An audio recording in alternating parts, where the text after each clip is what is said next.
नमस्कार दोस्तों।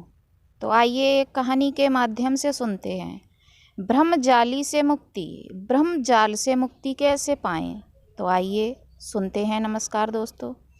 काशी में गंगा नदी के तट पर एक संत का आश्रम था। वहाँ एक दिन उनके एक शिष्य ने उनसे पूछा, गुरुवर शिक्षा का निचोड़ क्या है? तब संत ने मुस्कुराकर कहा, एक दिन तुम स्वयं जान जाओगे।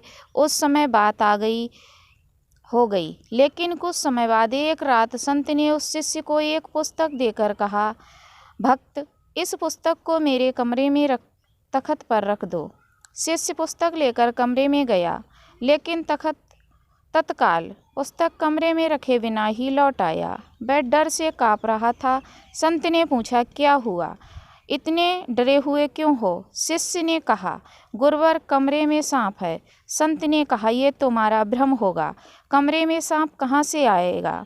तुम फिर जाओ और किसी मंत्र का जाप भी किया, लेकिन सांप उसी स्थान पर था। वह डर कर फिर बाहर आ गया और संत से बोला, सांप वहाँ से जा ही नहीं रहा है। संत ने कहा, इस बार तुम दीपक लेकर जाओ। सांप होगा तो दीपक के प्रकाश से भाग जाएगा। शिष्य इस बार दीपक लेकर गया तो देखा कि वहाँ सांप नहीं था। सांप की जगह एक रस्सी लटकी हुई थी। अंधकार के कारण शिष्य को रस्सी का वह टुकड़ा सांप नजर आ रहा था। कमरे से बाहर आकर शिष्य ने कहा, गुरुवर वहाँ सांप नहीं, रस्सी का टुकड़ा है। अंधेरे में मैंने उस रस्सी के टुकड़े को सांप समझ लिया था। संत ने कहा, हे शिष्य, इसी को भ्रम कहते हैं। संसार गहन ब्रह्मजाल में जकड़ा हुआ है। ज्ञान के प्रकाश से ही इस ब्रह्मजाल को मिटाया जा सकता है, लेकिन अज्ञानता के कारण हम बहुत सारे ब्रह्मजालों को पाल लेते हैं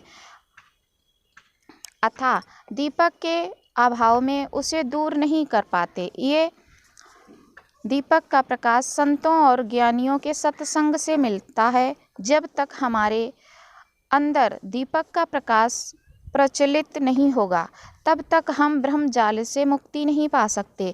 उपाय यही है कि हम अपने मन के दीपक को जलाएं और दुनिया में जितने भी ब्रह्मजाल हैं उनसे पूरी तरह मुक्त हो जाएं। राधे राधे। जय श्री राधे कृष्णा।